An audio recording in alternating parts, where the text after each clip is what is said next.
Okay, well, here we go. Episode 11, Bomb Shelter, doing it. This one's a fun one. I have my good old friend Brian Moses on today. He is the host and creator of The Roast Battle, like The Roast Battle. Now there's roast battles everywhere. It's become a genre, but this guy is the one who accidentally started it. And so we're going to get into that. He's going to talk about the origins of it. He's going to talk about some of the physics of roast battle, you know, what makes it work good, why certain things work and others don't. The way the show evolved is interesting. And of course, to keep theme of Bomb Shelter, he's going to talk about stuff that goes wrong on his show and how this whole, you know, ecosystem of a roast battle, like some parts may not work and that could affect other parts, and it's all very interesting stuff. I'm super excited to have him. He's one of my oldest, bestest friends in stand-up comedy. We have some funny stories about that. Also, fun little thing, me and Brian Moses will be performing together at the Joke World Comedy Festival in St. Pete, Florida, August 14th and 15th. Furthermore, we're rooming together on that because they put us in a hotel room together, and I don't know why I'm telling you that. That's just something I like for myself. I'm excited. Me and Moses used to live on our friend Stephanie Sambari's couch together. We shared a couch in our 20s. Here we are in our 40s doing it again. So anyways, super stoked to have him on this episode. You guys are going to love it, and enjoy this episode with Brian Moses.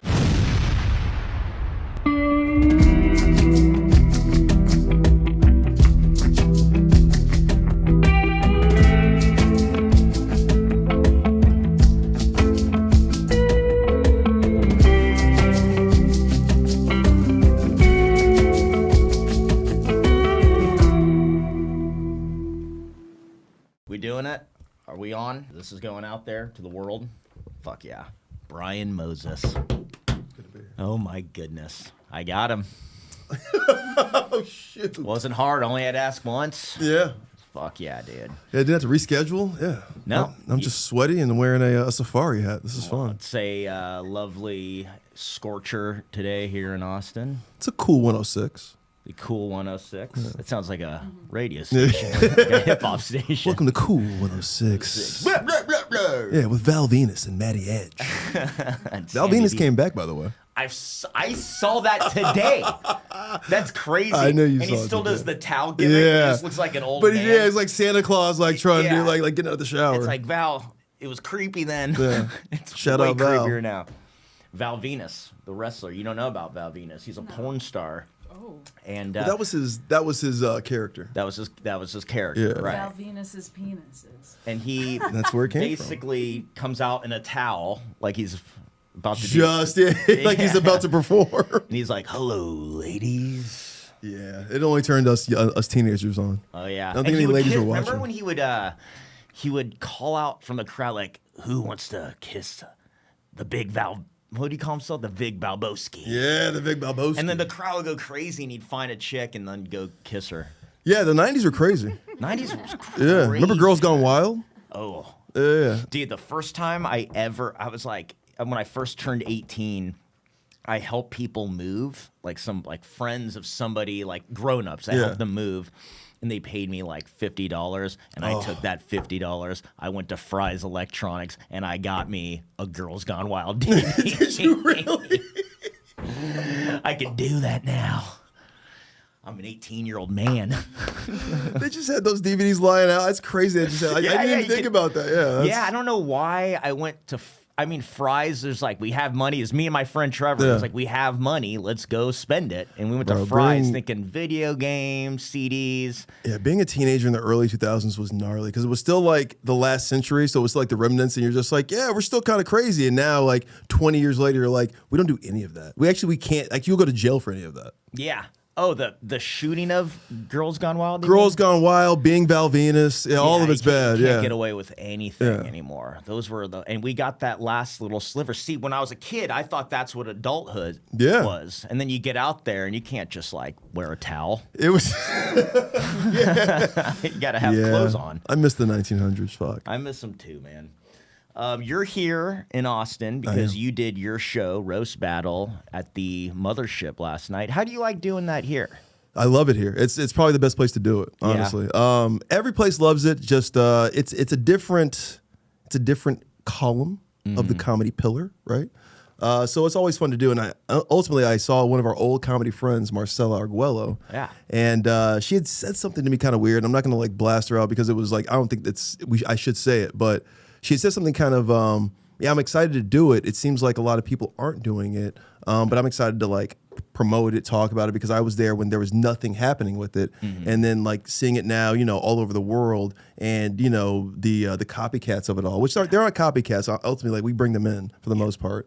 But she really appreciates like what it's become, and she even said like, I would never go to somebody else's show. She's like, but this was such an homage to comedy, right? Because you have every element of like stand up and just the comedy genre. You have sketch, improv, there's sound effects, there's props, there's crowd work, there's set up punch, there's written jokes, right? Yeah. So there's everything. That's why I really have always loved this show, and especially where it started from. It wasn't really like a black show or a mainstream show or a blue show or a clean show. It was this alternative, just a love letter to comedy, but with chaos. Yeah. Right? And that's kind of how I always saw it as. So to kind of see it develop the way it has, and to hear some of the older comics be like, you shouldn't do that show because it's mean, and they're saying the things you shouldn't be saying in stand-up these days, even though it's consensual.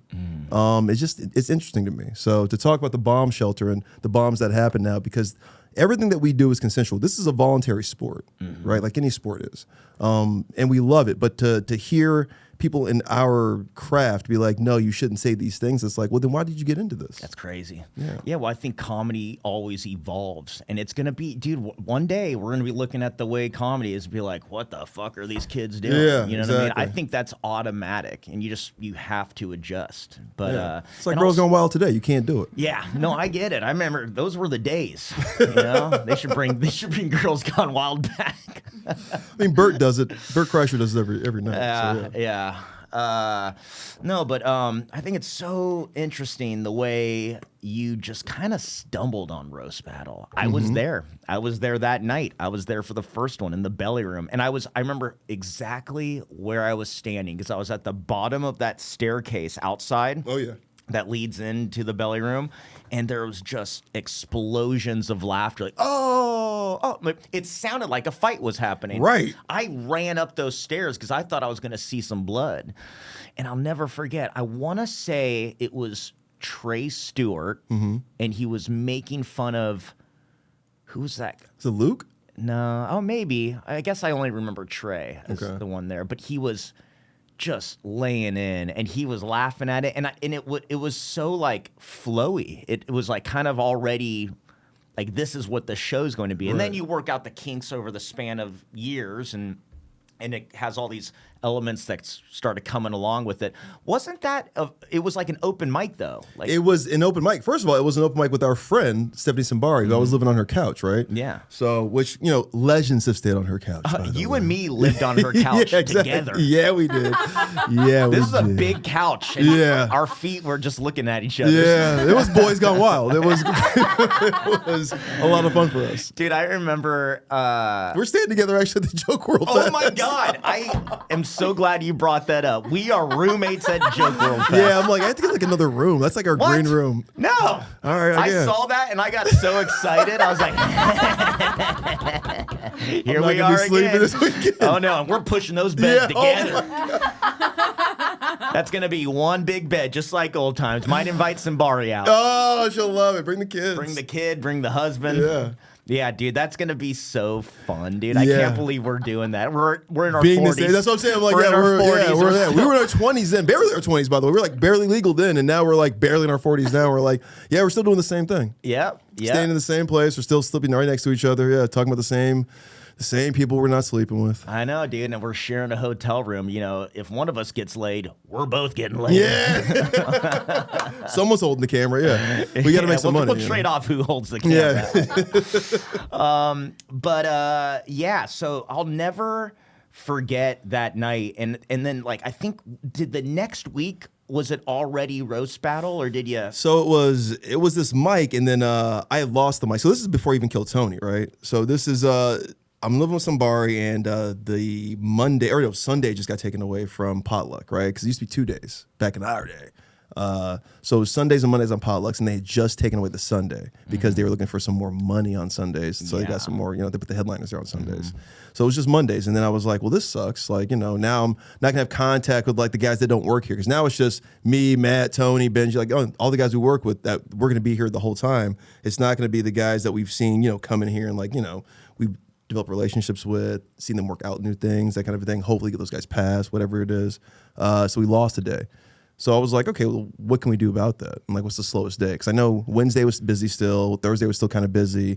Everything's kind of spoken for outside of Tuesdays. That was like the dead night, right? Yeah. And then you had a couple of other comics kind of like doing these weird experimental things in the belly room. And I was like, I'll just bring a mic up there like late, like, that way nobody cares.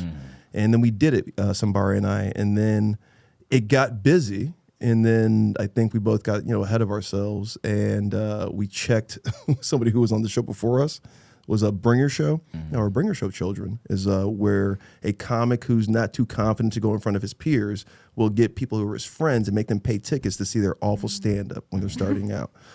So that was a show that was going on for like years, and it would always be filled, but it was always like it's a bringer show, right? So it's whatever it is, and because we had a beef with this lady. I mean, like Crazy Cindy was cool, but it was like, it was Crazy Cindy, and she was funny. It was like when she knew we had a problem, she would just lean in and just like make the show later. Yeah. And there was one night where particularly we had Sarah Silverman was about to like run her hour, I think, for her first or second HBO special, and we were like, yeah, it's all good. Cindy will she'll care about this.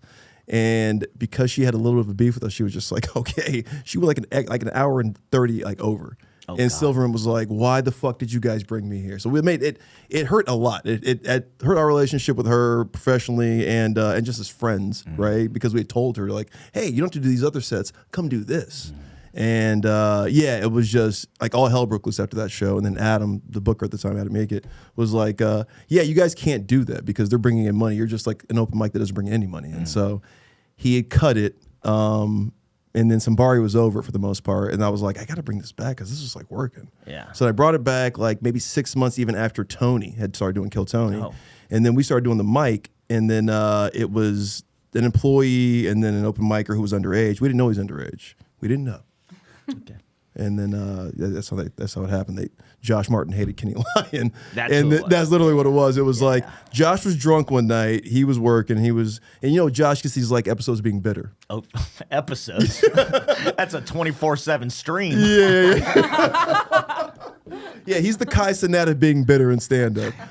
So he's basically like, he's like, hey, this kid's underage, man. Fuck this guy. Like, he shouldn't be here. And Kenny was, he's young, and he was, when you're young, you're annoying, But we liked him because he was just such a exuberant young guy, right? We just thought he was like 21, happened to be 20. So then he says, hey, I turn 21 next week, by chance. He's like, and I'll come back and beat that guy's ass. And I was like, fuck yeah, let's slap box. Because I come from this like, we're California guys. We're like this the skate culture, right? Yeah. So if you have a problem, you guys box out the bowl, the little skate bowl, right? Yeah. The empty swimming pool. So I was like, this is my bowl. These guys will slap box. But we had just gotten cameras in the belly. Remember that? They had just putting up cameras maybe like a week prior, and they were so into it, so they're always watching it. And I was like, how about this? You guys just like talk shit about each other, and we'll like like Roman Coliseum, it will yay and nay it kind of a thing. And that's how it started. And then literally because they were so bad at it the first time, every Tuesday after that, everybody was like, I'm better than that. So we just had like people who just wanted to do it because they were like, this seems like a cool format, and I think we can be better than these guys. And so every Tuesday since like July 27th, 2013, we've been doing it. Yeah. And how does Jeff Ross get involved? Man, Jeff turned it down the first time. That's the funny thing. Oh, you hit him up. Yeah, it was Jeff and I were like sort of friends. Obviously, he was better friends with Tony Hinchcliffe and Benji. And Tony wasn't really doing roast battle. He would judge every now and again, but he wouldn't like do it. So nobody was bragging to Jeff about what this thing was. And Jeff had this show called The Burn at the time. Yeah. And it just like had gone on hiatus or whatever was going on with that show. Jeff was talking about moving back to New York, but he had this girlfriend at the time who was like the #1 roast battler. And I don't even think he knew about it. So I had emailed him. I was like, hey, I got this show. It's kind of up your alley, da-da-da-da. And then he actually got back to me and was just like, yeah, I keep hearing about shows like this. I just don't know if I'm in town for that, man. I can't commit. And I was like, all good. So then I had, it was December 17th, 2013, and it was Yasser Lester and Benji Aflalo, right? Like, at the time, like, those were, like, the coolest guys, you know, outside of, like, the guys who worked at the store who were, like, you know, would come around and just, like, be, like, just awesome joke writers. Yeah. So everybody's excited about this battle, and then just by chance, Jeff and Benji were, like, tight at that point. So he was like, I want to come watch this. He's like, I want to see what this thing is. You know, I've been hearing about it. Somebody emailed me about it, he said. And so then Virginia, who was his girl at the time, she was like the #1 battler. She brought him, and she's like, I got him. I was like, okay. And it was like, it was oversold out. This is the point where like roast battle was like, it was spilling outside kind of a thing, right? And Brett Ernst was too afraid or something. Yeah, Brett, I said it. You were too afraid to like judge. He was like, I got an early flight, fuck this. And then Brody was there, and David, I forget who it was. Taylor. And Jeff loves Brody. So he was like, what are you doing, Brody? I'm going to come up there with you. My girl says it's cool up there. Benji's supposed to battle. Let's see what's going on. And he comes up, and you can like see the wheels turning in his head. He was just like, well, what is this? And why is this so busy? And how come nobody told me about this? And so then we make him like this like judge in the corner who's just giving advice. And then he's obviously like he's digging in because he's like the more comfortable he gets every show, you know, every battle he saw, he was like loving it. And then the next day he emails and he's like, dude, what is this thing you did? He's like, I was going to move back to New York because they just got rid of the burn. He's like, I was going to go, you know, just be a comic in, in New York and figure it out kind of a thing. He's like, but this thing is so cool. He's like, I will stay in LA and like develop the show with you if you're down to like put it on TV. And I was like, obviously, what are we talking about here? So I live on Stephanie Simbari's couch. Yeah. You're my ticket off this couch, Jeff. Onto your couch, hopefully. Yeah, nicer couch. Yeah, I'm just trying to get to a just bigger get nicer couch. and nicer. Hey, Jeff, is it okay if I don't have to share this couch with another dude? That's right. We all just want our own couch. So then, yeah, he said, give me a couple of weeks. Obviously, it's the holidays. He's like Christmas, New Year's. He's like, and then if I'm still into it, he's like, I'll hit you up in the new year. And so I'm like, and I've heard this before from anybody. And I'm like, whatever. Like, if it happens, it happens. Right. Cool. And then, like, literally the first week of the new year, 2014, he's like, let's get it. Wow. And then it was on after that. Yeah, that battle with Yasser and Benji, I remember because I caught a stray on that one. Oh, did you? Oh yeah, it was very weird. Yasser? Yasser. Yeah. and I before that I thought we were friends, but after that I realized, oh, he doesn't respect me. The kind of joke it was like, oh, you do not. I haven't really talked to him since. That was, wouldn't you say 2013? Bro, that's you're talking like 13 years. Yeah, he said Benji. It's something along the lines of Benji is, or his claim to fame is he works at the Comedy Store that has great comedians like Jade Catapretta and Matt Edgar. It was like, did you guys just get past at that point too? Yeah, and I'm sure he's one of the bitter ones about that. But it didn't get a laugh, right? I sat there like, oh, that's what you're one of those guys that just. It's funny you say that because there's a buddy of ours, Quincy Weekly, who's another comic, works at the store still. Yeah. But he said the only reason he would roast battle is to see what the community thinks about him, what other comics think about him. And that's why like he would do it. He's never done it, but it's like that's why you would do it to kind of see like, what's my status around here? Like, what's the respect level of me around here? Yeah. And that's kind of like why guys back in our day were doing it. These new kids that kind of like go with a more traditional format of just kind of like going for your looks and your aesthetics, not so much your career, not like the old New York cats and then like guys in our class where it's just like, let's just fucking nail your career because you're not doing anything. Yeah. And you're like, that hurts. Back that then, hurts the most. Yeah, when he's right. Yeah. I mean, I do perform here, Yasser. What about you? You had to think that one up. But he did that though, man. Like he said that to me. Like I just got there working. I was maybe 6 or 7 months in, and he was just like, "Ugh, I hate this place." He's like, "You're gonna get passed before me," and I was like, "Yeah, I probably will though." I didn't think it was like disrespect until like I'd heard that joke, and I was like, "Oh, he doesn't think any of us are funny." Yeah. Well, welcome to the bomb shelter. One time I was like, I'm like, yeah, well, fuck Yasser, dude. What's he even doing? And it's like Right. he's a huge show creator for Marvel. Like, oh, Girls, Marvel. I mean, Yeah. you name it. Yeah, he's been. no, doing I that. liked him, dude. I didn't know why he took that shot, but also these are just they're jokes. I'm sure he didn't respect me, but looking back at I think it, he's looking like honestly, when you're writing a roast joke, it's a subject matter, right? So you're looking at like what's going to be the most, what's going to give me the most bang for my buck, right? When it comes to a reference. So if I'm referencing like Francisco Ramos, that's not going to hit too tough. What's going to hurt Benji is his friends. Yeah. Right. So he mentions his friends, Matt Edgar, Jay Catapretta. Sure. You know what I mean? Like, and obviously people who just got passed recently, right? Yeah, but I don't think Yeah. it was just. I think it was also there. I mean, he just undermined me, and also, dude, yeah, he's right. I sucked back then. Is what it is. It's just like I remember my feelings being hurt by that because I thought we were cool, and it was like, man, fuck roast battle. I'll never. But Yeah, but that's kind of everybody right now. yeah, but dude, one of those like, I mean, as you know, like watching people on that show, like you do see people get hurt, like it's all we're making fun of each other, like it's a fight for. It's legit a fight. It's why people don't watch UFC or boxing because like it's brutal. Yeah. Like you're gonna see somebody's like nose getting broke. You're gonna see blood. Yeah. Like, you're gonna see emotions flying and like you're going to see somebody break. Like to see somebody break to like and hit a nerve, especially like because people will write about things that they think people are gonna talk about, right? Their subjectivity.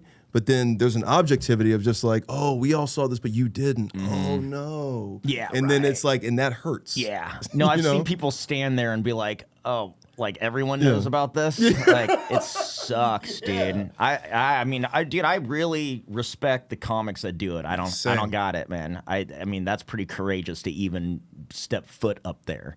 But what's great about your timing on this, because you said, so now 2014, you're working with Jeff, right? And if you figure the Comedy Store of 2014, something very significant was that's when Joe Rogan came back. Yeah. And so when Joe Rogan came back to the Comedy Store after, I mean, it was 7 years. 7 years, It yeah. was It's sabbatical. 2007, yeah. The exile. When he came back, it's like that to me was the light switch when the Comedy Store went from, what I consider like, when I say back in my day was pre-2014.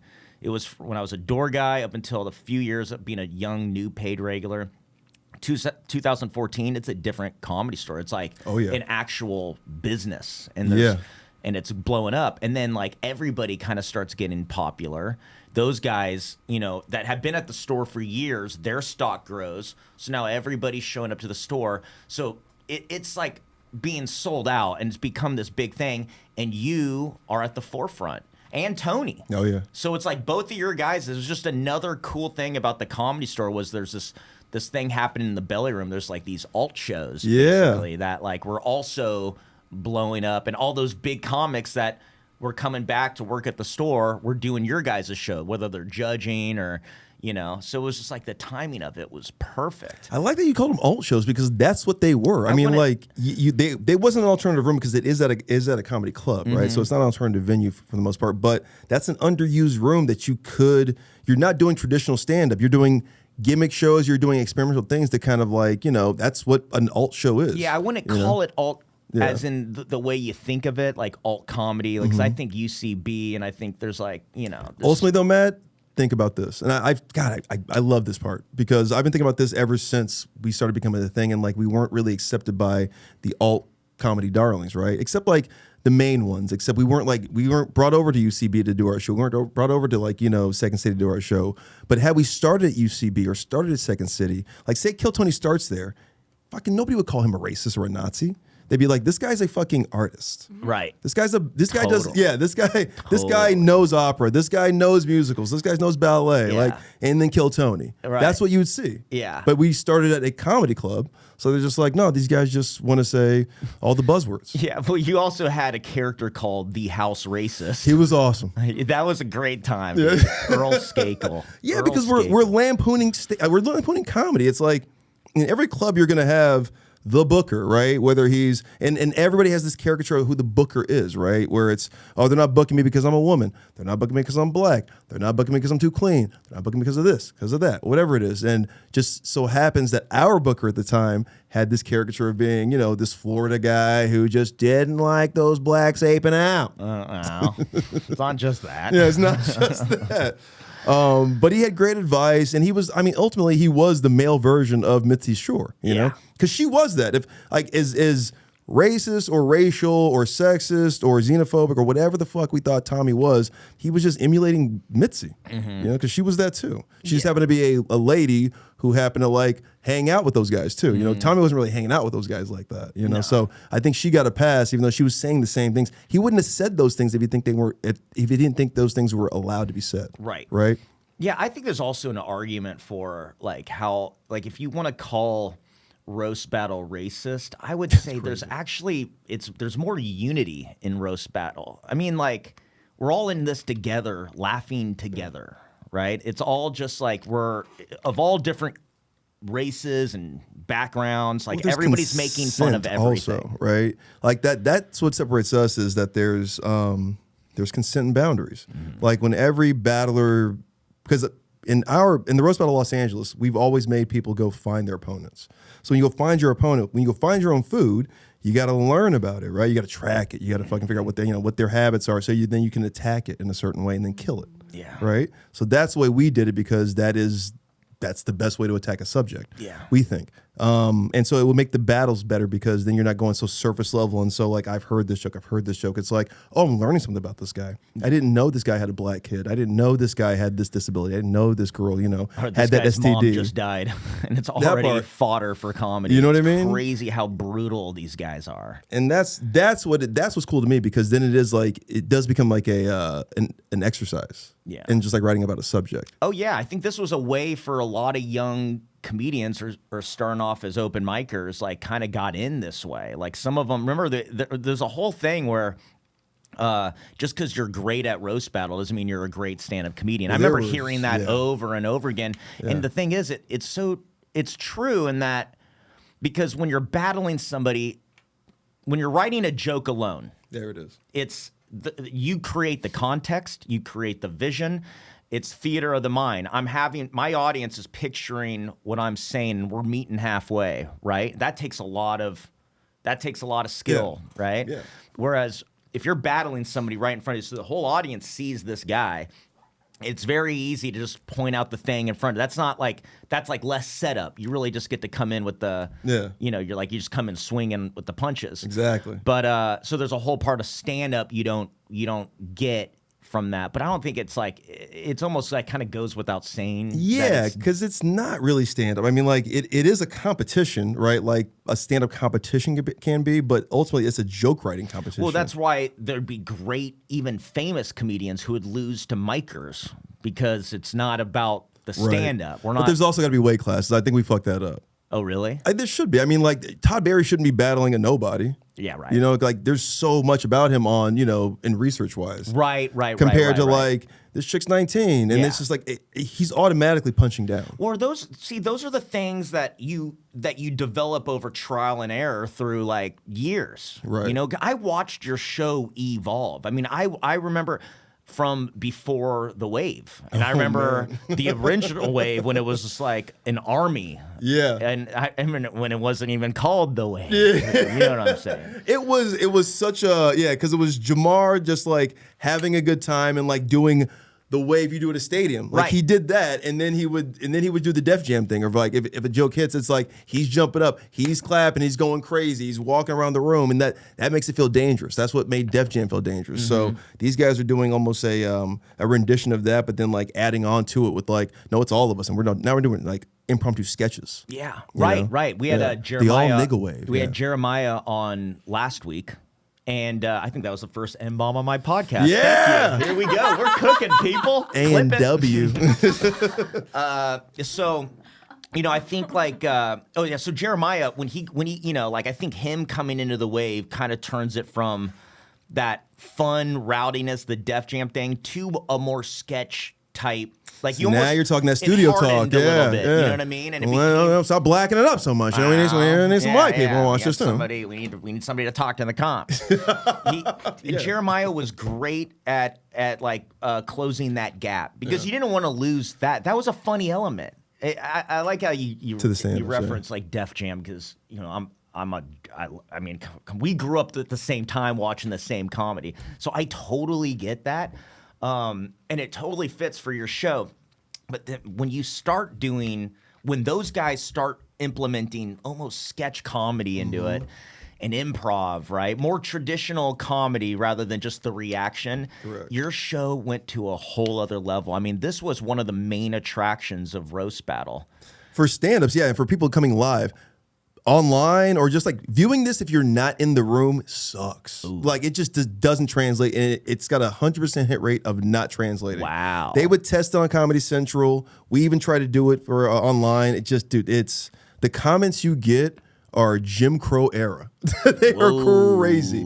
They just hate it. It's just it takes the momentum away from them. But ultimately, what it was doing was helping the stand-ups gather themselves after a big hit. Yeah. Like you get fucking uppercutted by like your mom's dead and you know like you should have been, you know, whatever it is, whatever they're gonna say about you, you're maybe devastated. So then like Jamar goes up and takes a picture with you, or it's like, you know, Jeremiah whipping Willie, you know, in a wedding dress. It's like that kind of stuff is like a palate cleanser. That's like, okay, they don't even remember me just like, you know, like about to cry over here. Yeah. And now I get to like, you know, regather myself kind of a thing. Right. So ultimately that's why we kept it in, and ultimately I loved it, but not a lot of people did who were like helping run the show, but ultimately like, we kept it because I was so adamant about this is the only reason we're getting like a Jeselnik or a Sklar brother or like these alt guys like that thing. And if you like stand up, you like that thing because this is different. Yes. Like I know what stand up is. I know what set up punch is. I know what riffing is. I know what like riffing my friends is in the green room.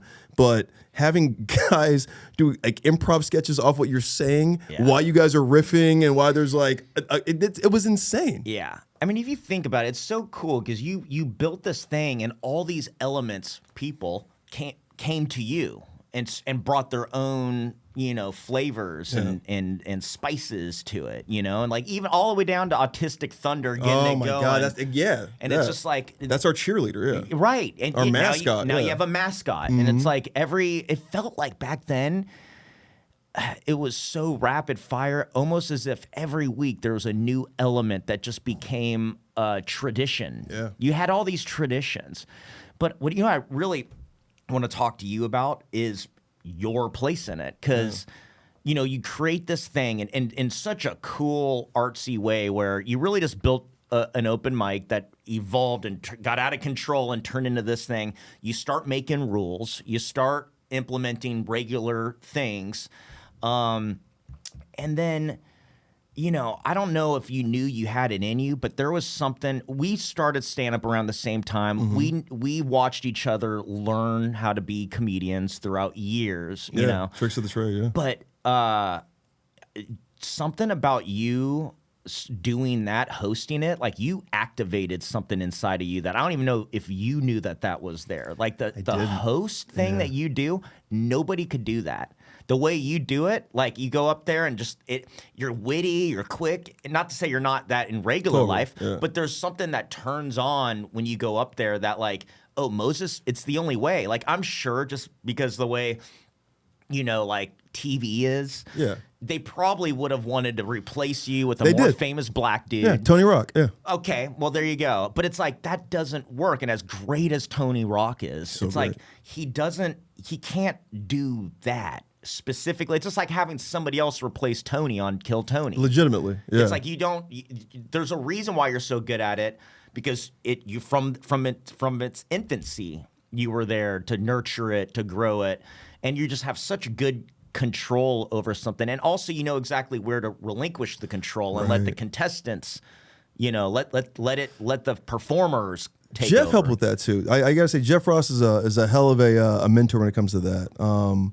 But I appreciate all that. And I've heard that before, especially from comics that we were coming up with. It was like, you know, this is like no disrespect, but like this is the best thing you do. And I'm like, ultimately it is because it is my brainchild. And I think it took me a minute to kind of like understand why that is. And it is because the house hater, or that hating section, the DJ in the back scoring everything like some movie, right? The all Negro wave, the judges, the battlers, right? The crowd. It's all of those elements are like, I'm such a fan of stand-up, right? Or just the comedy genre. So to be able to kind of mix all these things in and not say no and then like figure out how all these things are going to work. It's like having a really, really good baseball, football, soccer, hockey, basketball team. You're like, I have so many good players.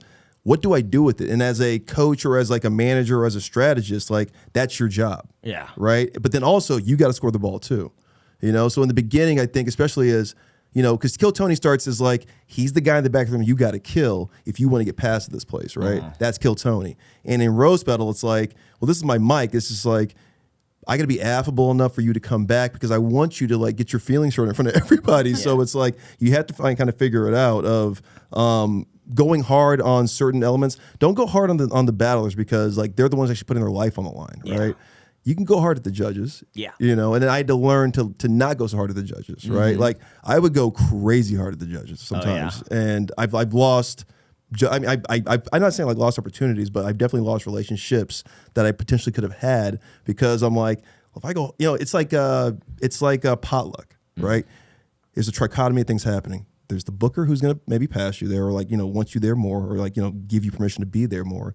You've got this audience who's looking around like, well, this looks like a museum. Look at all these names I've seen before. Is this the next guy? And then you got your peers, right? Who are like, I've heard that fucking joke before. I should be up there. You know what I mean? So you've got that energy. Oh, yeah. And with this, it's coming the same thing of where these guys have to know that I'll go hard at anybody. That way they respect it and come back every week, right? So like going harder to Chris D'Elia or a Dane Cook or a Jay Shanderskar or whatever from Super Troopers, like going as hard as you can at those guys with some of the jokes you would have because everybody calls these guys in the community certain things and like speaking for the community, you would have to do in the beginning. And then I think Jeff was really good at scaling me back and being like, hey, if you're going to say this about this guy, then like we're probably not going to work with that guy again. You know what I mean? Right. So like, maybe save some of that. And even like in some of the intros, I would go crazy hard on like, because like these are my peers. Yeah. So it was easy for me to kind of just like, this fucking guy. And he's like, hey, some of those might be their jokes. Right. So that was good of him to kind of scale me back. But ultimately, you have to be the guy dribbling the ball, and people have to know that you can score at any time, but you're also going to pass the ball. But they have to know that you can score first. That way you're a threat. And that's why Tony is so great. I think. No, I agree. Yeah. I agree. What happens on an off night for you? Like if you're what's failure for Brian Moses as a host? What's that look like? It's if I'm not hitting, if the judges aren't hitting, first of all, if the battles aren't hitting, and then it's on us after that, right? Because if the battles aren't funny, it's like with Tony in his show. It's if the stand-up isn't funny, well, let's hope to God that this interview section is going to like save it. That's kind of like us. It's like if this battle sucks, well, now it's our time to shine, right? Mm-hmm. The judges, the hater, myself, kind of a thing. So if we're not doing our job, the whole show just sinks, Right. So if I can't get a couple riffs off, well, then now I got to just sit back and hope the judges can score, right? Yeah. It's kind of like sports in that sense of like, if I'm not hitting shots, I got to play defense, right? So then at that point, I got to figure out how to pass the ball quicker. If I'm not hitting tonight, like, all right, Earl or Saudi Prince or, Mexico or Gigi Debussy, whichever hater it is, like, I hope you're hitting. If you're not hitting, let's hope Coach T can like find a sound effect that like is going to spark something, right? And if he's not hitting, well, let's hope to God that it's these three judges that are on TV or like that people can relate to and know. Yeah, it has to go through a lot of hands before. That's kind of why it's kind of fail-proof in that sense of like it doesn't really. But we've been there. When you do we've been there. But it's like when you do the panel on Kill Tony. Mm-hmm. It's like Tony's such a great leader on there because you could really rely on him. But when there's always funny stuff happening. And I felt comfortable on his panel because I was like, dude, there's no way this funny thing is going to fall through all of our hands. Right. Between me, Tony, and whoever else I'm sitting next to, like somebody's going to catch it, and we all would pull, we'd all, pick up the slack. Right. And most times it doesn't fall through. So you have an even bigger squad of like more Anchor hands squad. that Oh, something yeah. would have to fall through. Yeah, Are there the any- way would have to fit. I mean, like it's Right. hard, man. It's really hard. I think my job's much easier because we have so many funny people for the most part. Tony's is harder, and it's different. It's like we're just riffing on new jokes that these guys wrote. So it's like nobody can really feel bad except for the guys that wrote the jokes. Like, well, these suck, but it's not my stand-up. Right. Like, that's why I think it's so hard to panel for Kill Tony. Just me personally, I've always had a hard time, like, even wanting to panel because you got to talk about somebody's stand-up, you know? And it's Yeah. like, this is like what they work. This is what we work on. Oh, yeah. So I relate so much to them more. Where I'm like, I've told Tony sometimes, like, obviously his shows become more popular now, so you kind of have to do it. Yeah. But it's still hard of like, I don't want to talk about this guy's stand-up. You know what I mean? Unless he's like an asshole. Yeah. But if they're like, like he really tried and he flew all the way here, and then it's like, all right, but he's also consenting to what the show is at this point. Right. You know? So I've always had a problem with the paneling with Kill Tony because it's like, this is like this guy's magnum opus. I really hear that because I'm not that guy either. I don't want to talk shit on somebody's stand up. Yeah. But there's a lot of things, and this is why Tony's such a great leader, is that his interviews spark other things that are outside of the stand up. So we could okay. Yeah. And sometimes when a joke just doesn't make sense or a part of it, it's okay to question what did you mean by that, you Right. know, without telling the guy he sucks at this. Right. You know, because I remember the guy that I did the panel with, Chris O'Connor, he, I think he flat out told some guy, he's like you suck, or something along those lines. Like he was harsh, and it didn't get the reaction, even though the guy probably deserved it. He probably did suck, you know? But it was just like, because Tony rarely does that also. Where it just Doesn't do that, yeah. he's very I guess it speaks for itself. It's like everybody knows that just sucks. We just saw what happened up here. Right, Yeah. and then it's like they're big. They're on the edge of their seat, waiting for Tony to say the first thing about, just put it out there, acknowledge this, please. And to me, that's where the engagement in that show comes from. Yeah. What's a time when the show is your stakes had always grown. Mm-hmm. Like there's, it's one thing that's in the belly room, and then Jeff shows up, that's a thing. But then Jeff brings over his celebrity buddies, and that's a thing. And then you have regular celebrities that are coming every week because it's something to do on a Tuesday night. What's a time that what would you say was the first big oh shit, this show matters? Fuck, that was early. Probably too early for the show, honestly. It's right when Coach T gets there. He's maybe a few months in, and it was the beginning of the A&W. It was, they sparked out of nowhere. And it was honestly, they sparked out of it was the TV showcase we were doing. It was 22 networks were there. And then all of a sudden, Jamar and them just jump on stage. And I was like, bet.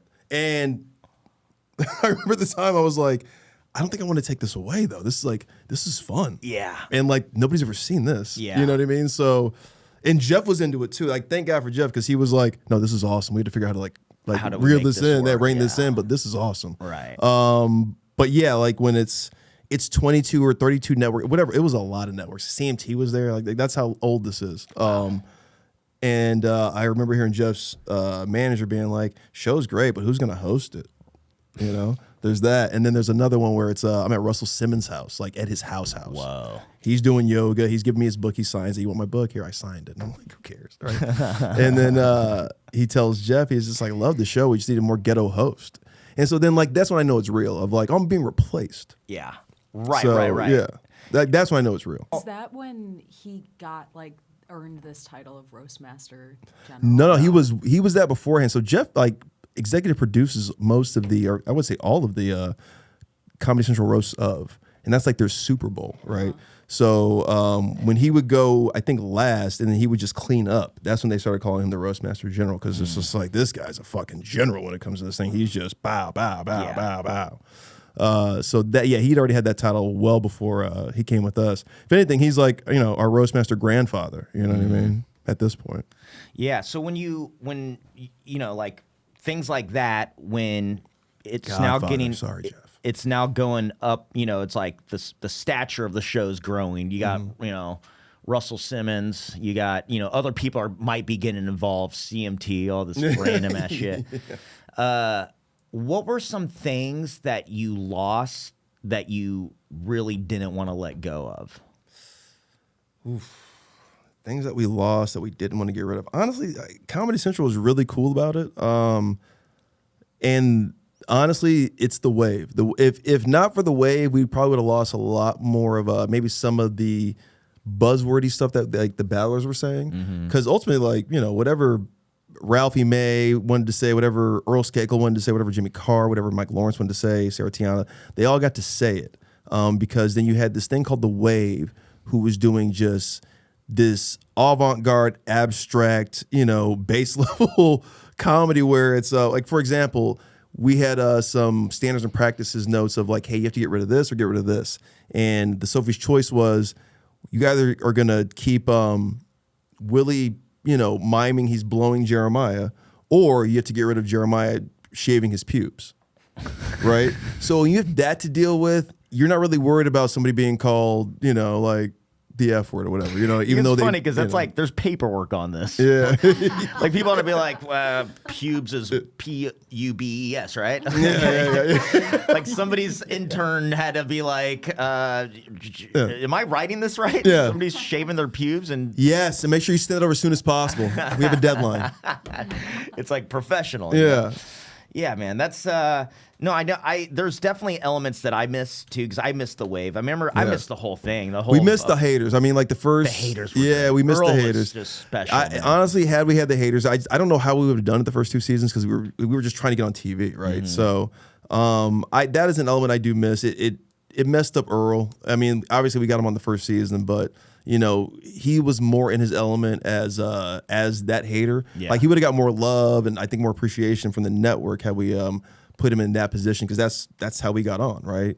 So. But instead, you're saying as opposed to when he battled. Yeah, so we're like, I guess as a consolation, and not even consolation, like we put him on the show. Like he was battling and he got really deep in the season. It was, but had he been like a character, right? Like if Jeff was or myself were, right? He might, and the wave was, he would have stayed, and I think he would have appreciated it more instead of been like, oh, I get one and done, fuck you guys. Like, I helped build this thing. Right. Yeah, I mean that's the thing too. It's as you know, you're the captain of the ship and.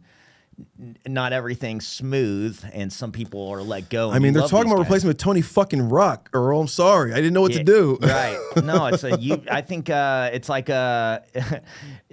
Tony Hinchcliffe always he always says that thing like the crown weighs heavy on the king. You know, it's like it all comes down on you, and it's like you're doing the best you can to keep this thing, but as it grows, things need to be trimmed up and cut out, and that's just anything, you know?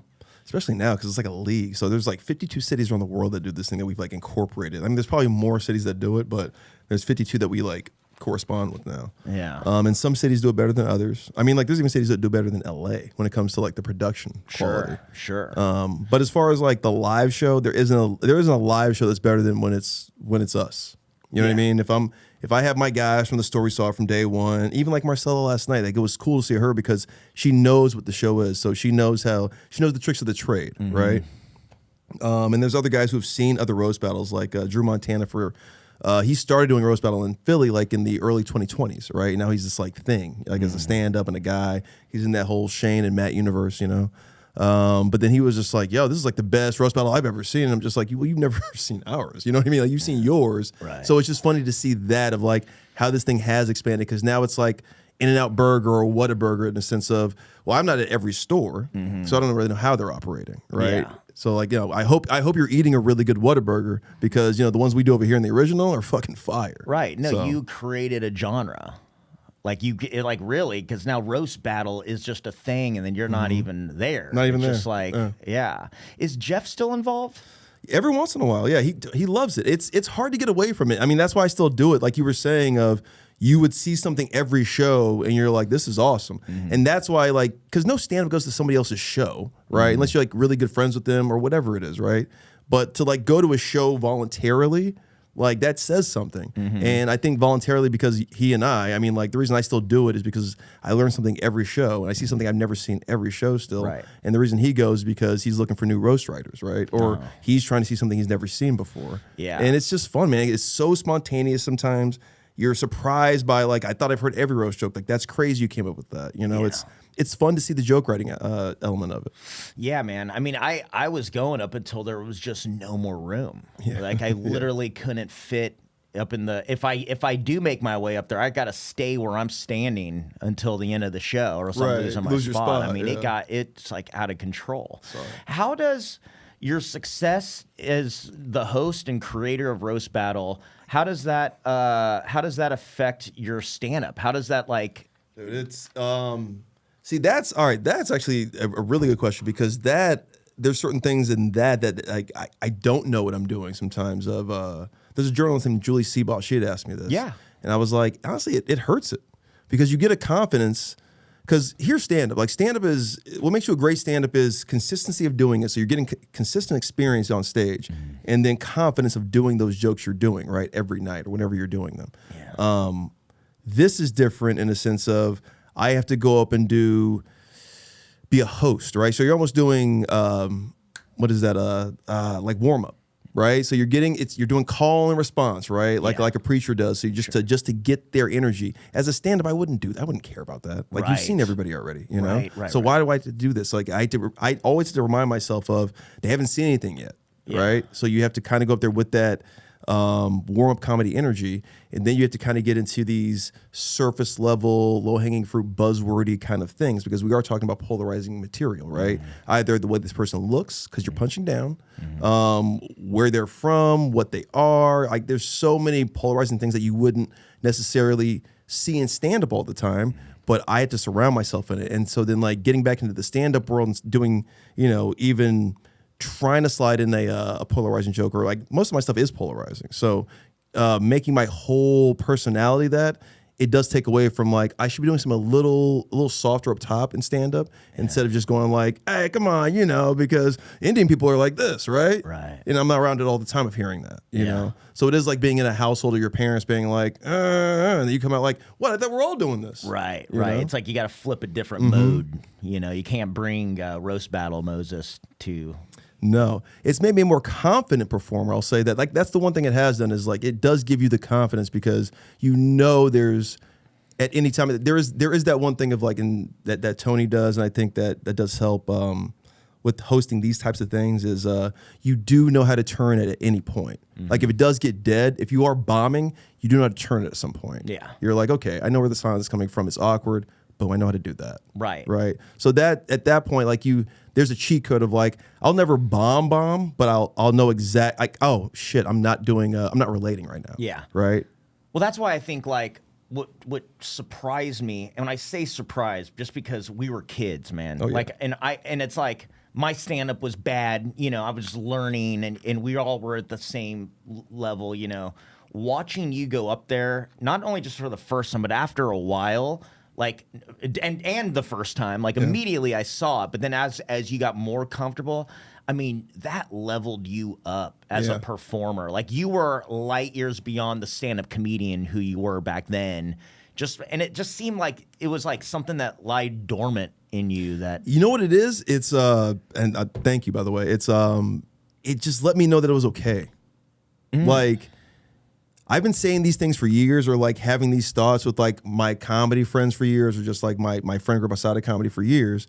And, if I do this on stage sometimes, like as asides, or just like if this is my act, it's not that funny, right? You guys aren't, or I'm not confident enough to like, to really just like proceed through with the writing of just like, they don't even like this first punchline. Well, fuck it, I don't need tags. I'm like, this joke's done now. But I think that show made it okay of like, oh, they do like this kind of stuff. They do like this polarizing stuff. They do want to talk about xenophobia, sexism, racism. And I like to subvert it and kind of make it a dialectical thing, because, I grew up in, a military town. So it's like I got to see all kinds of people with all kinds of, all kinds of groups, all kinds of whatever it was.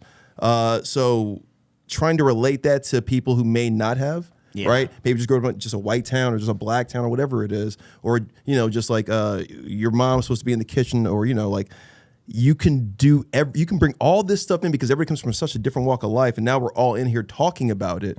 I think that's what made it okay for me to like, okay, I can continue writing like this, because there is an audience for this. Right. And I think like seeing that, and then seeing the way people were writing for this show, I think all it did was just like allow me to understand that, oh, this is okay. I don't have to be meek about the way I'm doing my stand-up anymore. And that's what it was. Right, because you've been there. I mean, you stretch the comedic. I'm seeing the jokes work now. Just like, I have a joke like that. That's crazy. Okay, so this does work. Yeah, you're really learning about like live funniness and like laughter, like live communal laughter. Yeah. And you're there the whole show, so you take it in more than anybody does. Yeah, so it's like I do a joke like this. It's not that funny. But it's like, oh, okay, so that's okay. It's these bigger punches, and I'm understanding like, what hack is and then what buzzwords are, and like, like these garnishes you would put on a dish of stand-up instead of just making the whole course. Nobody wants to eat a whole fucking course of parsley, but it's good if you sprinkle it on there. Right. These are ingredients,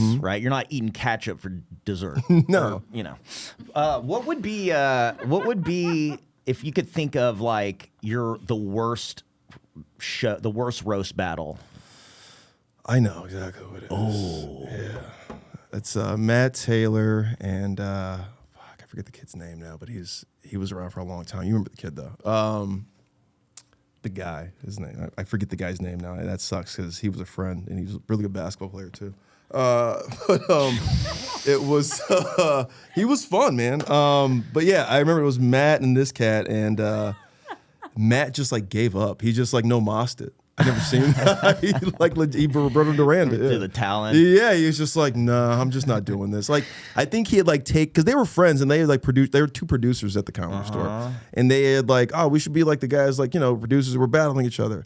And old boy didn't have like better jokes. He just had like basic jokes. And it was going bad. This is one of those times where it's like none of us can make this better. Eesh. That was one of those like this was a real bomb for everybody because it was like we brought them up, so it's almost like we're condoning this happening. Yeah. And then there's nothing you can say that's funny enough to get out of how bad this feels. Was Jeff there for that? Yeah. Oh, yeah. We were all there. It was really bad. What about like as an entire show? Is there like an entire show that you're like, oh my God, when's this gonna end? Yeah, the David Lucas one sometimes. Oh, wait a minute. Yeah. I kind of remember that. Oh, the one here.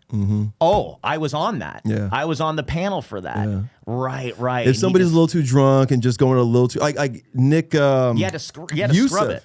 Yeah, we had to scrub it just because, and even David was like, hey, thank you. Because it was like, he doesn't even remember it. He was so blacked out, I think. He couldn't stop talking shit about this girl. Yeah. And actually any girl that was going up. It was just like, he was letting all of his misogynistic thoughts out. Right. And I remember that girl's boyfriend was there. Yeah. And then afterward, and I was friends with that girl. And so the boyfriend was, warm to me. So I was able to talk to him. And he was like, he's like, what do I do? Like, who talks about my girl like that? I think I need to fuck this guy up. And I was like, brother, listen, I get it. Anywhere else, anywhere on the streets, I get that. But this is comedy. And that's the thing. It's that it's like she put herself but up there. I don't think she consented to that. And that's where it like gets in my wheelhouse of like, hey man, like you grew up with like, it's a sister thing. It's like you don't want anybody talking shit about the people you're supposed to protect. And it's like, we put this person on the show because she consented to battling this person. So if it's a judge that's coming up that they may not consent to, right? We're putting him on because this is going to drive views or whatever, ticket sales for us so you can be seen, but he shouldn't be punching down on you because then it's like he's got the crowd on his side because he's famous. Right. And then she's just like, all right, I guess I just got to take this from this dude. Right. And that sucks. And I remember the feeling wasn't good. Like the audience wasn't into it. No, Nick Youssef did that too one time. Nick remembers it too. Yeah, he just kept calling Nicole Buchanan ugly. It was like, was he on the panel? Yeah, he was on the panel. Yeah. And like he's never come back since. I think like even Jeff was like, he can't come back because that's just so mean. But yeah, like Nicole's a paid regular now. She's like, she writes for everybody and everything. Like you name it, the Oscars, the ESPYs. She got a movie she like just wrote with like a couple. I mean, dude, she's awesome. Like Bill Maher helps her get past it. Like Nicole's awesome. Yeah, but that's just her resume. I'm saying, but aesthetically, whatever. She looks like me. You know what I mean? So, but she's white, dude. But she's so funny and such a good writer and a gun for hire. Like that's attractive. Yeah, that's what I'm saying. She was telling me one night how she feels ugly. And by the way, she like is in shape. Like she does, everything she can. And I'm just like. Yeah, but you're trying to reverse like I don't know how old she is, but you're trying to reverse like 20 plus years of just like hey, I think that guy's cute, and he's just like he's just Right. not fucking you or Right. not with you or whatever it is. Like just constantly like wanting somebody or something else and just like not having the confidence to even approach that person. I mean, that's what you're dealing with, Nicole. You but know? that's like this is like it's so funny. This is how like balanced life can really be, because if she wasn't a comedian, then what is she, just an ugly girl? Who knows? But since she is a comedian, since she is a comedian, there's like beauty totally. in her mind. We'll cut that. Nicole, you're banging. All right, She was working out, doing everything she can. I know, that's Thank where I you, lost man. it. And right when I said that, I was like, yeesh, okay, find something nice. When my team started crumbling around me, it's like, I'm like the captain in the ship that's going down. I'm just sitting here with it. No, but I mean, dude, that's why comedy, it's like, dude, like ugly dudes fuck hot girls because they're funny. Yeah. Woo, that cleans it up, right? You get me out? Oh man. Yeah, but so Nick was calling her ugly the whole time. Fuck that guy. Fuck you, Nick Youssef. How dare you? She's an angel. But I think he was just because I think people come in with this premonition. You just have to be mean. And I just don't. Mean isn't. It doesn't always equal funny. No, Especially even in roasting. I think roasting the whole. Everybody just kind of like equates it to, oh, it's supposed to be mean and insulting. Like, no, it's jokes. Yeah. So it's a joke writing thing. It's a joke writing contest that we're doing here. So just based on the jokes, but like being mean to try to be funny in a room full of things that are being that could be considered insulting will never always equal funny. And I think that's what I've learned, the biggest thing of like roasting. Because I think even myself going in is like, you're supposed to be mean and insulting, and you're like, oh no, this is a joke writer showcase. Yeah, and there's physics to roast jokes. It's like a different kind of like like laws of nature when it comes to what makes those things work. Oh yeah. And it's like the meanness isn't the biggest thing. It's honestly, I don't even know where it is in the equation. Huh. Yeah. It's there maybe, but meanness, no. I mean, like even like insult comics aren't like mean, they're backhanded. Yeah, you know? And we had Kim on here, and she made a great point because she's a great battler. Oh my gosh, Jesus. And like something that took me, I didn't realize for the longest time is how like battlers meet up before they go to battle with each other. Yeah. And it's like you're putting together a show. You know what I mean? So like it's not mean when you guys are sitting at a coffee shop and you're like, all right, so, my dad is missing a leg. Or, and like, ooh, that's what I'm saying. Yeah. Or like, what I'm a fat guy. Like, oh, I wouldn't have thought that. You guys, right? You guys are like giving each other ammo. You're like sitting across from each other. Hey, is it okay if I make fun of how ugly you are? Like, oh my God. Yeah. And, but they work it out together, and it's almost like, the competition is who gets the jokes off clean and who's connected to the crowd. Yeah. It's like it go either way. Here's a little trade secret. I mean, like if you guys ever watched season 2 of Roast Battle on Paramount Plus, you'll see Jay Light and Frank Castillo, and they wrote those jokes together. I think the biggest one that hit was something that was about Jay Light, but that Jay Light wrote about himself for Frank. Oh wow. Yeah, and like that was like the joke of the night, basically. And, wow. And they both loved it. They were roommates at the time, and it was like a known unknown. Like, oh, Jay wrote that joke. You know what I mean? So had they like been enemies or whatever, that wouldn't have been as good. Right. Right. You learn and gain respect by doing all that. It's just like. It's like stand-up. It's like the reason we watch each other is like, oh, what is he gonna say? Like I want to see how this joke has evolved, or like I can't believe the angle that guy came up with, right? Yeah. And that's the same thing with this. It's like I can't. All right, I told you, my dad's missing a leg. I told you I'm ugly. I told you I'm fat. You happen to notice I was black, right? Yeah. Now you got to like cook all that together. Right. It's like chopped. It's like these are your ingredients. I see Benji and Yasser sitting together at a coffee shop. Benji's like, yeah, so what are you gonna do? And he's probably like, well, you're short, you're Jewish, and fuck Matt Edgar, fuck Jade Catapretta. Fuck yeah, like, no, like, it was. Wait, that has nothing to do with anything. It was legit some like Biggie Tupac shit. It's just like, yeah, fuck your clique and the crew you came with. Those guys aren't funny. Yeah. Like, okay, but we're talking about me. Yeah, no, but fuck them. Yeah, but and fuck you. them. Yeah, dude. Yasser had this joke. I don't remember that one. Only somebody who was mentioned that joke will remember that Yeah, one. it's like so. I doubt Yasser memorized. He won't remember that either. Yasser's Yeah. doing such awesome, cool shit that why would he even? He probably forgot who I am completely. No, he knows. But Yasser had this joke about Benji. He said, Benji's so Jewish that for birthright, he just crawled into an oven. I mean, like, still, 13 years later, one of the best roast jokes I've ever heard. You son of a bitch, Yasser, you got me. I didn't want to laugh. No, he's a funny dude. I love that guy. Yeah.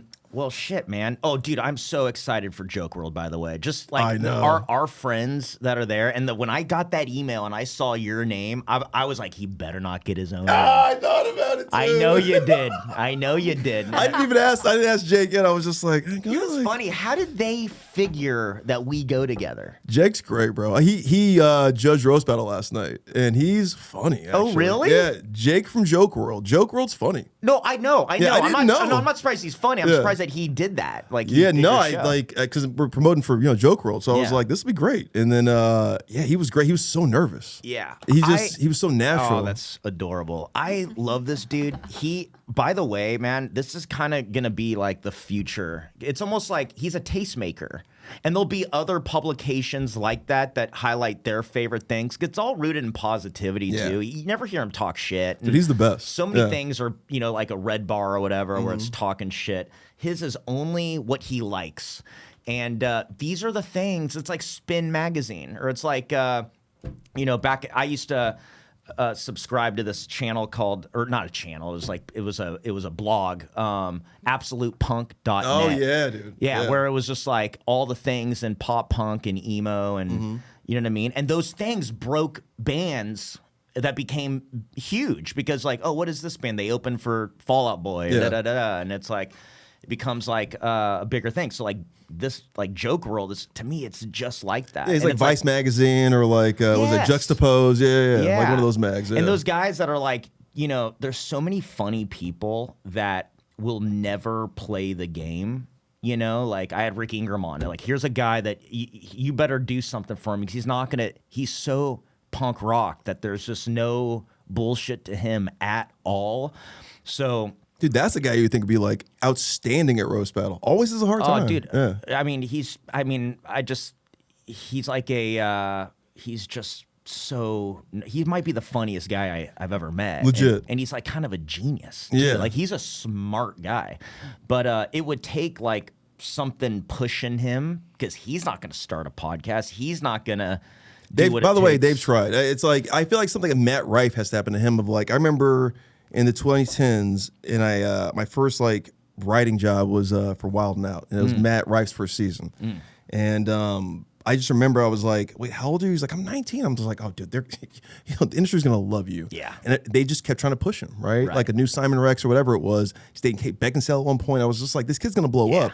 He was in a lot of little B movies. He was like the new host of MTV or TRL, right, which was huge in our day, right, when we were like in high school.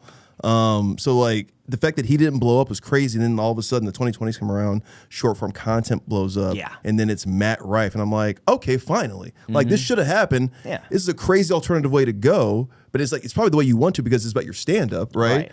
It's not about your acting, your looks, anything like that. It was like obviously the looks come into it a little bit, but I mean, for the most part, it's about, him killing on stage. Right. So it was very refreshing to see that of like, okay, that's a Rick Ingram thing. Yeah. Of like, it's going to be something that we're not going to like, oh, okay, that makes way more sense. Like, yeah, totally. Guys, go that way, with Rick. But it's not going to be something that, because he's been pushed for a long time. Right. They've made shows around him. They've tried to make a special around him. A couple actually. And they just never take.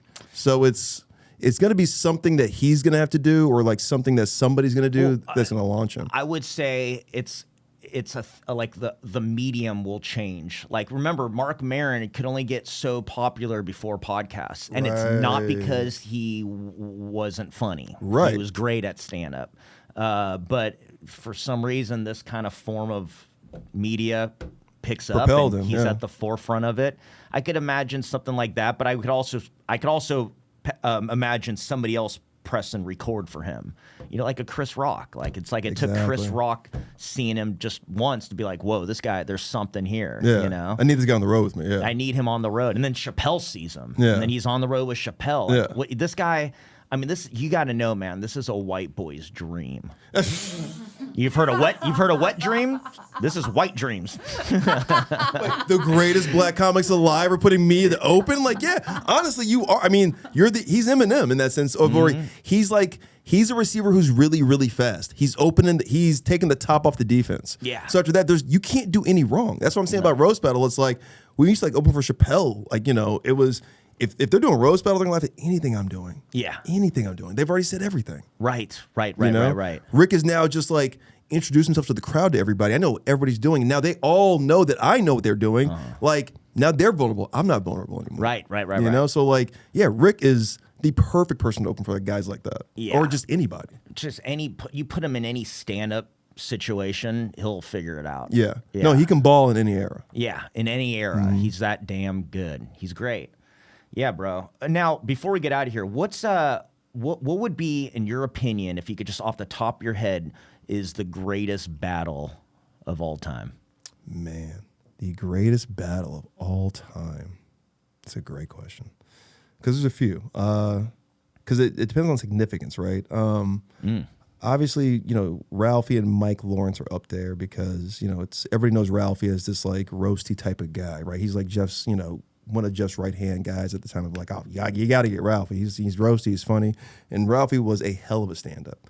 So to get him on at that time, especially when he was like still ascending, it was huge. And he thought he was going to destroy the competition. And there's this guy, Mike Lawrence, that comes up, who everybody on both coasts knows as like the #1 roast writer, right? Like, it's this guy, it's Tony, it's Benji. You know what I mean? It's like of guys who aren't named Jeff Ross, Jeselnik, Schumer, or whatever at the time. And yeah, it was like, that was such a clash of titans to see, and to see Mike take him down with the way that Mike took him down with like these you can see it on like Comedy Central Online right now. Like, these jokes are they're so below the surface, but there's you don't have to be cerebral to know these things. You can still just look at Ralphie, hear what Mike is saying, and just like, ooh, like, those are some of like the hardest jokes I've heard all time, and they got onto television. Yeah. So that's one. But that's not fair because Mike Lawrence is severely autistic. He's got one of them beautiful minds type autism that like it's like he's got the game genie in. Right. I mean, and it fucked Ralphie up because like Ralphie had like props with him too, and it was like there's not much you can do, and like we have a game plan, we have to stick to it, right? You're just like, I know if we just stick to the game plan, we're gonna win. You're like, but there's some things that that's like Mike Tyson says, like, yeah, you got a game plan until you get hit in the fucking face. Yeah. And that's what happened to Ralphie. It was just like, he had Febreze. He was like, this guy stinks. And it was just like, all right, man, this guy is fucking talking about your marriage right now and how you're going to die in 6 months. It's like. And he was right. I mean, it was awful. Like, Mike had to go to like therapy for it. Like, it was crazy. That's one. That Benji and Yasser one, I'll still say that. Oh, shut up. Really? That one? It's so memorable. I didn't think the jokes were that good. I was saying. I love you, man, and we've been through so much together, and we've lived together, and there's just more. We're about to do it again. We're about to do it again. August 14th, 15th, Joke World. That's right. Fest. We're doing it. You got it. All right, we're good.